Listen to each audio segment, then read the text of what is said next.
Hello guys, yan luto-luto na naman tayo ngayon. So yan, meron tayo ditong dalawang itlog. Oh, 'di ba, dalawang itlog? And then meron tayong sarsyadong isda. Kaya tayo may itlog. Yan guys. Kita niyo po ba? So ayan po, pinakuluan ko na. So lilagay lang natin sa gilid. Yan. So yan, medyo lutuin lang natin ang ating kamatis. Tinabi lang muna natin yung isda natin doon. So, ilalagay natin ngayon ang ating dalawang itlog dito, guys. So, ayan. Templado na po yan siya, guys.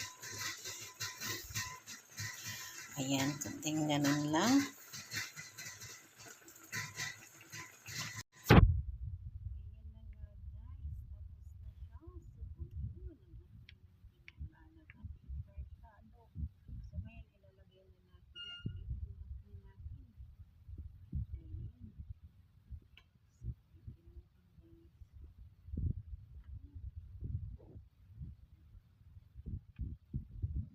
Lang tayo ng ipit